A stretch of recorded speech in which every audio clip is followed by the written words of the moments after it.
Olá pessoas, eu sou o Ultra e hoje trarei para vocês mais uma obra de arte em forma de anime. Eu não acredito no que eu ouvi. Bom, há um tempo atrás eu postei este vídeo aqui que falava sobre um anime antigo de um caçador de vampiros que é meio vampiro. E naquele vídeo eu mostrei o primeiro filme dele de 1985. Mas quem conhece o D, o conhece mais pelo outro filme que foi lançado que se chama Vampire Hunter D Bloodlust. Control the match by keep playing the left, the right.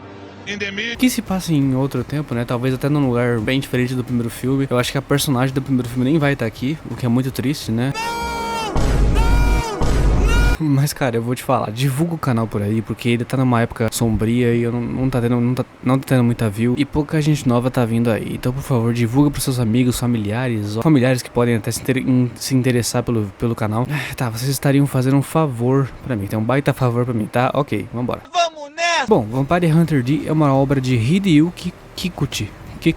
Fala direito! E ele é um mangá que se passa num futuro muito distante, um mundo pós-nuclear basicamente, onde a humanidade conseguiu sobreviver apesar de tudo e agora existem vampiros andando por aí. E não só eles, outros tipos de criaturas também, mas são os vampiros que dominam. O mangá tem elementos folclóricos, tem horror, ficção científica, tem de tudo basicamente. E a gente acompanha a jornada do D, Maravilhoso! Incrível! Lindo! que é um vampiro, Esse nome eu acho ruim, mas fazer o quê? É um meio humano, meio vampiro. Muito parecido com uma outra história aí, né? Não sei, só sei que é parecido com outro personagem. Mas enfim, foda-se. Coincidência? Acho que não! No primeiro filme, o D tem que salvar uma mulher inocente, né? Que acaba sendo mordida por um conde, que é um vampiro poderoso. No meio da jornada, ele quase acaba caindo em tentação e quase morde ela, essa safada. Tá bom, eu não vou aguentar mais! Tira, caralho! Mas não rola nada no final e ele só sai dali depois de cumprir sua missão e provavelmente nunca mais vai vê-la. E o salto de qualidade da animação do primeiro pro segundo foi tipo da água pro vinho. Apesar dos dois serem maravilhosos, o segundo é mais bonito. Esse tipo de estética vocês nunca mais vão ver em um anime de hoje em dia, até porque a maioria deles são tudo igual. Mas esse filme, será que é bom mesmo esse filme? Veremos isso agora. Basicamente eu enrolei bastante, mas fazer o que der. Se você pulou toda a minha explicação no início, volta agora e ouve tudo, senão eu vou atrás de você. Começa com uma lua e uma atmosfera digna de Bloodborne, um filme do Tim Burton, tudo gótico, trevoso, dark, góticas do Insta. Que papo é esse, Willy? E nessa cidade aí, que uma mulher muito bonita, uma princesa, nossa que animação linda, cara, é sequestrada por um vampiro. Isso parece basicamente o início de um belo dark romance. Ah, não. No outro dia, numa igreja abandonada, um rei e seu filho, né? Ou um nobre, né? Um nobre, na verdade, né? Acho que não é um rei, não, mas eles contratam um caçador de recompensas, que é o nosso meio vampiro lindão. D poderia ser também, né? T de tesudo. Isso é doença, problema, coisa feia. Mas porque justamente quem o conde, que é como são chamados, né, os vampiros nobres, sequestrou era a princesa, ou seja, a irmã do cara que tá ali com o braço machucado. Eles até foram atrás da carruagem do conde, o problema é que não deu muito certo. E ele dá ao D um adiantamento de $500 mil, né? Mais 10 milhões se ele trazer ela de volta. Só que os dois estão tão desesperados que eles não contrataram só o D, também contrataram os irmãos Marcos para ir atrás do conde. Então o D, malandro que já é, né, diz que já é possível ela já ter se transformado em vampiro e propõe uma recompensa maior. O velho ali insiste que se isso acontecer é para ele matar a princesa cuidadosamente, né? E aceita a proposta de dobrar o pagamento do D. O D deveria fazer basicamente parte do trato feito. Depois somos apresentados aos irmãos Marcos e eles têm um veículo tanque maravilhoso, perfeito para nós invadirmos e tomarmos a Terra Santa. E eles já são cercados por vampiros, mas eles mandam um raio de luz para queimar essas criaturas do diabo. E sei lá, os vampiros aqui estão parecendo os ganados do Resident Evil 4. Eles jogam uma cruz no caminho para impedi-los, né? Um forasteiro! Mas é aí que começa a confusão. Conhecemos os irmãos Marcos, mas também conhecemos Leila.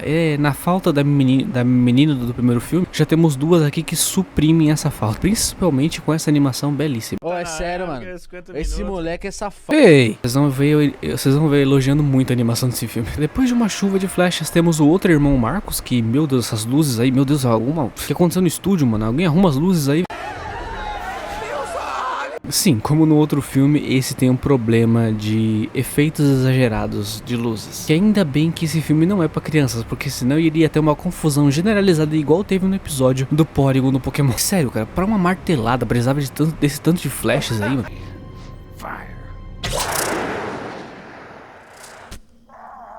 O irmão Borgoff, Marcos, escuta um cavalo chegando. Ele atira uma flecha, mas era D. E ele mostra toda a sua beleza e seus cabelos, que parece que ele tá num comercial da L'Oréal Paris.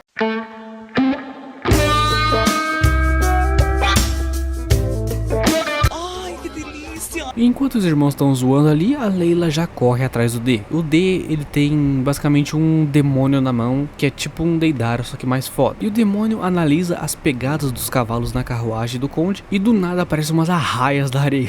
Que porra é essa, na real? Elas são gigantes, sim, e voam. Meu Deus, vocês têm noção da beleza dessa cena? Tipo, precisava ter as arraias ali? Acho que não, né? Mas, cara, essa cena é belíssima, cara. Essa cena é linda demais. Legal e bonito.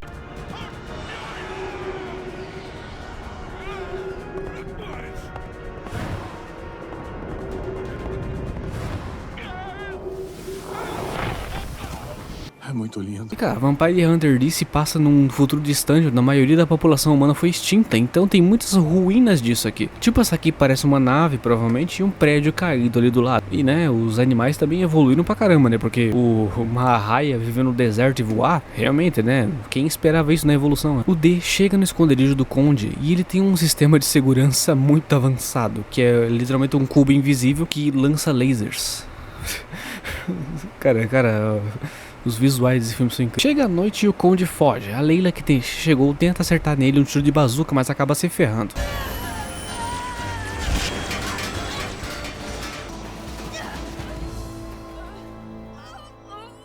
E o D consegue alcançar o conde e a luta começa. No meio da luta,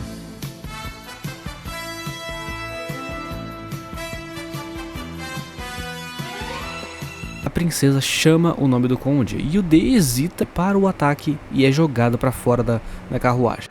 Só escapou porque eu deixei, cara. Porque ele ficou, né, meio confuso, né? Por que a mulher chamou o conde? E depois ele chega perto da Layla, só que ele não quer ajudá-la. Mas a Layla chama pela mãe dela e aí ele resolve ajudar. O que me lembra aquela cena do Batman vs Superman. Ele cuida dos ferimentos dela e vaza. Então vou dar o fora daqui, tá ligado, meu irmão? Já daria espaço para um romance aqui, mas o D aparentemente não se importa com isso, né? Então eu deixo pros fanfiqueiros fazerem isso. O Wattpad deve estar cheio de histórias desse tipo. Caramba, mano, uma carruagem anfíbia, velho. Cara, que tecnologia. Meu, como é que eu pude perder tamanha evolução da tecnologia, meu? É, mas também, né, os cavalos são ciclopes. A carruagem para e os irmãos Marcos chegam ali e indo furtivamente e atacando a carruagem, eles percebem que era apenas um pano gigante disfarçado. Eu fui tapiar! Eles ouvem uma risada maligna e vem um assassino que opera nas sombras, literalmente, que inclusive mata um dos irmãos Marcos. F aí no chat pelo um dos irmãos Marcos. Ninguém que assiste esse filme se importa com eles, na verdade, né? Ninguém que assiste se importa muito com eles. Ninguém se importa. O D entra em um território cheio de monstros chamado Barbaróis, e eles são ordenados a proteger os nobres vampiros, né? Os condes. Ou seja, o conde fez um acordo com eles. Mas mesmo estando cheio de monstros, o D vai pela porta da frente. Isso que é bereza. Os irmãos Marcos também resolvem invadir o local e mandam um irmão deles que tá de cama, mas ele tem um poder especial. Ele simplesmente se manifesta de forma espiritual ali e simplesmente mata todos os monstros. Caralho.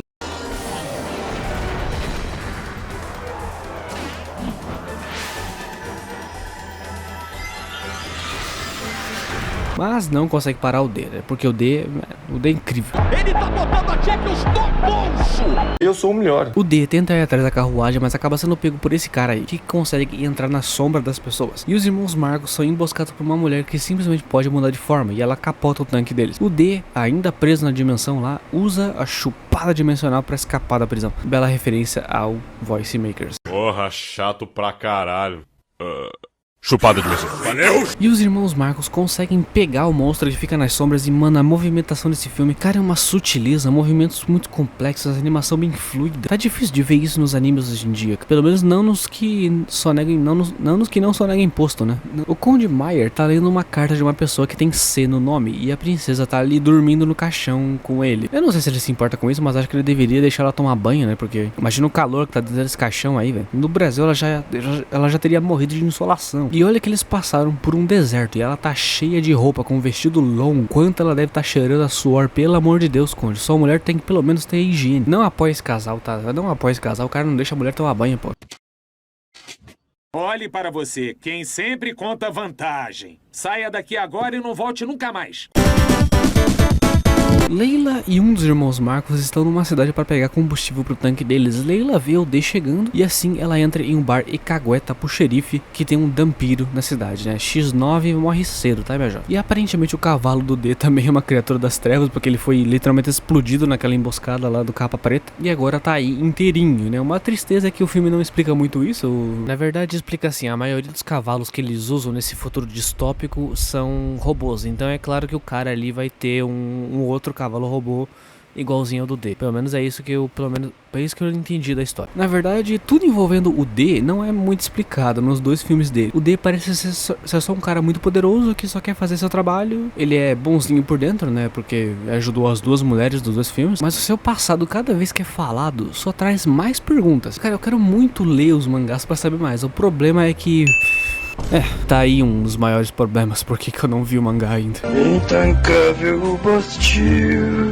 Ele entrega as moedas ao velho e pega o cavalo, mas a tropa do xerife entra e tenta expulsar o D da cidade. O velho defende o D e conta uma história sobre quando uns condes sequestraram as crianças do vilarejo há muito tempo atrás e contrataram um caçador para recuperar as crianças. O caçador realmente sabia o que estava fazendo, mas depois de ajudar o vilarejo e buscar as crianças, ele foi desprezado pelos humanos. Tudo isso porque ele era um vampiro. E essa história é contada só pelo velho e nem precisa de flashback. Se fosse um anime de hoje em dia, com certeza teria um flashback gigante quando ele falava, tá ligado? Mas aqui, se você prestou atenção no filme, não precisa de flashback pra saber de quem que o velho tava falando. E também não precisa de flashback pra saber que o velho era uma das crianças que o D salvou antigamente. E com o velho defendendo ele, o D foge dali. Vendo a princesa Charlotte, o conde deixa ela dar um passeio, né, pra ver o sol pela última vez. E nesse passeio ela encontra o D, que fica surpresa ao saber que ela ainda é humana. Questiona o porquê que ela chamou o conde na noite passada e ela diz que ela está apaixonada por ele há muito tempo, que é por isso que ela não quer voltar pra casa. O D não aceita muito bem isso, né, e diz que ela vai do mesmo jeito com ele.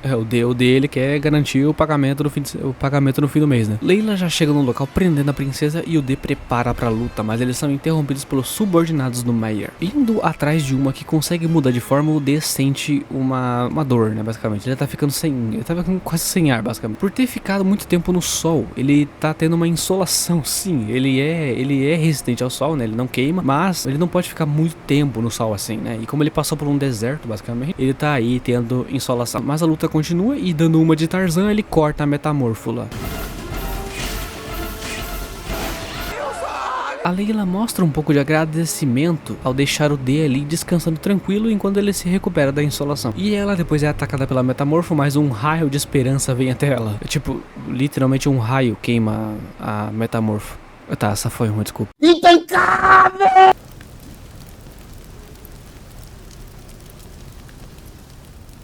Agora ela fica ali com o D deitado em sua caminha de terra, né? Esse é o mais próximo que ele achou de um caixão, né? E os dois ficam conversando. Ela fala sobre a mãe dela, né? Que acabou virando uma vampira e foi morta na frente dela. Enfim, né? Eles dão uma conversa de brother ali, né? Uma conversa de amigos. Poderia rolar um romance. Eu não sei porque eu tô querendo que role um romance, mas enfim. eu tô virando fanfiqueiro. E tem todo um backstory dela, né? Mas do D, o protagonista? Não tem nada. Ele não fala nada. Ele só ouve e reage às coisas que ela fala. Só isso, basicamente. E o D prometeu deixar flores no túmulo da Leila quando ela morresse. Ou vice-versa, né? Quem morrer primeiro deixa uma flor no túmulo. Mas como sabemos que o D é basicamente imortal, sabemos que quem vai deixar a flor no túmulo é ele. Enquanto isso, os irmãos Marcos localizam a carruagem do Meyer e os emboscam, jogando até o lobisomem da ponte. E eles capturam a princesa, mas para os amantes de um romance, temos uma cena que demonstra como que é se sacrificar pelo amor. O Meyer sai no sol mesmo queimando e ele ainda resiste para tentar pegar sua amada de volta. Esse é o homem, amigos e amigas. Mesmo que ele tenha matado um monte de gente no caminho, né, e transformado um vilarejo inteiro em vampiros, ele ainda é o último romântico. Ele ainda é o último romântico, né? Mas ele matou um monte de gente. Isso não importa. Bom, os burros deixam a princesa escapar e mais um dos irmãos Marcos vai para a vala, né? Fazer o quê? O Borgoff é atacado pelo lobisomem, tenta explodir a ponte, mas as bombas já estavam no rio graças ao lobisomem. Bom, ele sai vivo, pelo menos. O Meyer e a princesa, agora recuperados, conversam sobre a noite eterna. Eu não sei se ele está se referindo ao espaço, mas se ele tivesse, ele se ferraria mais ainda, porque lá no espaço, apesar de ser escuro, tem a porra do sol ainda.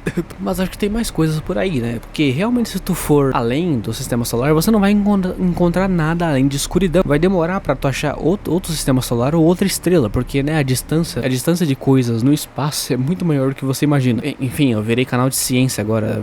Ciência todo dia. Ciência com ultra. Tá, vamos voltar pro filme. O lobisomem ouve alguém chegando e é o D. E ele vira o lobisomem pidão.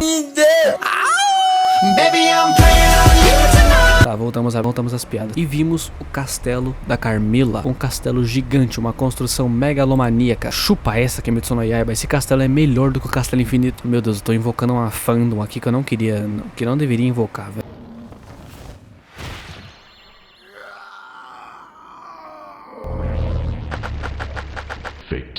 Carmilla, que tem esse visual incrível, apresenta para os dois simplesmente um foguete. Sim, esse filme não poderia ficar mais maluco com estética cyberpunk velho oeste. E agora tem um foguete que leva vampiros pro espaço. Como não amar esse filme?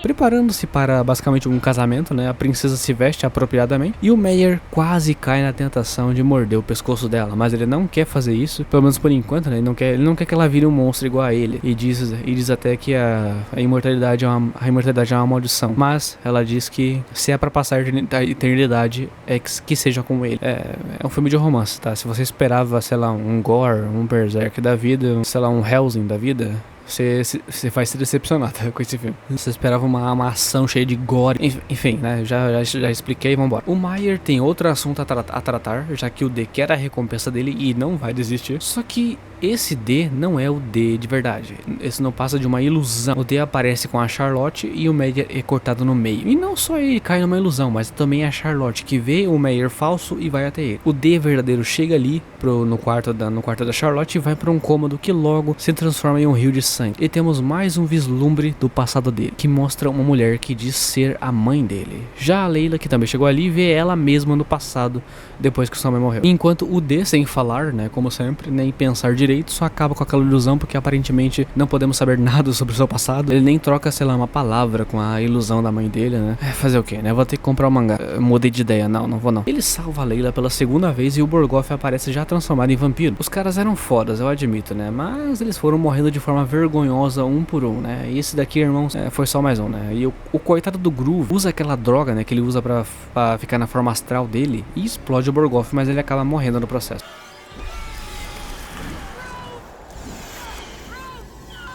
Faleceu. O D, que não é bobo nem nada, sai correndo ali pra buscar a princesa, né? Que é mordida pela Carmilla, mas aquela Carmilla que a gente viu não era o corpo dela de verdade. O corpo real dela está num caixão selado, que foi o próprio rei dos vampiros no passado que a deixou ali. E por isso, inclusive, que ela não sai do castelo.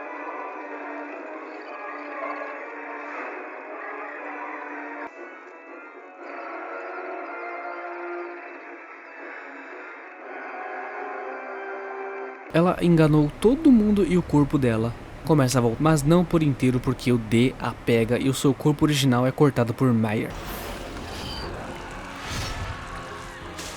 Sim, o Meyer foi literalmente cortado ao meio, mas ainda assim conseguiu se regenerar. E aqui descobrimos que o D é literalmente o filho do rei dos vampiros como humana, o que explica tudo do porquê ele é tão poderoso assim. Depois da morte da Carmilla, o castelo inteiro começa a ruir, e o Meyer e o D vão para um último confronto que é lindo de se ver, irmão.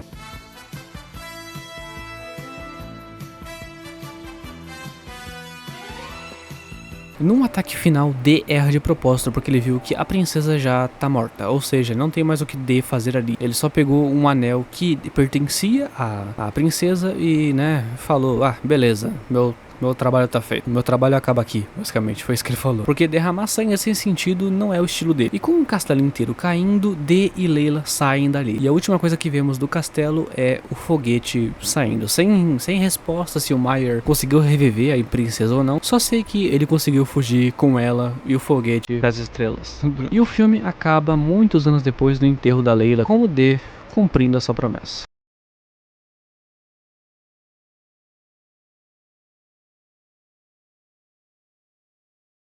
Bom, minhas considerações finais, né? O filme é lindo, estética perfeita. Ele tem uma história que né, serve bem, né? Uma história que te prende, mas não é, sei lá, um berserk da vida, um vagabonde, tá? Não tem muito gore nesse filme. Não vai achando que você vai ver, tipo, um Hellsing da vida aqui, tá? Porque não é assim. O filme foca muito mais nos visuais, tanto que tem estilos pra todos os gostos, né? Tem arquitetura gótica, roupas, veículos cyberpunk. Tem uma vila estilo faroeste, meio cowboy bebop. E ainda um castelo gigantesco steampunk com um fucking foguete. Então, irmão, se tu for ver esse filme, qualquer visual dele vai te lembrar de alguma obra que você goste, né? Mas é mais um anime de romance do que ação, né? Os irmãos Marcos, eu não gostei muito deles, basicamente eles estão ali só pra fazer seu serviço. E, né, eles são bem filha da puta, mas enfim. A Leila tem mais história, né? Ela ajuda o D ajuda ela, e o próprio D, além de ser bonito, ele não é aquele estereótipo de personagem que não se importa com nada. Apesar dele ser ganancioso e querer ter o seu dinheiro, ele ainda se preocupa com as pessoas. Ele tem a sua moral e ética, tanto que ele não matou o Meyer no final. Por mais que eu reclame que ele poderia falar mais sobre o seu passado, revelar um pouquinho mais dele, ele ainda é um ótimo personagem, né? Sem nada pra reclamar, né? Os outros personagens, né, tão só ali pra fazer figuração, né? E ser mortos pelo D. Enfim, nota 10 de 10 pro filme. Eu vou ser generoso dessa vez, né? 10 de 10. Enfim, esse foi o vídeo. Eu espero que vocês tenham gostado, né? E bom, tomara que o canal volte a ter views. Fiquem divulgando aí com o canal, por favor. Deixem um like, se inscrevam e até o próximo vídeo. Fui!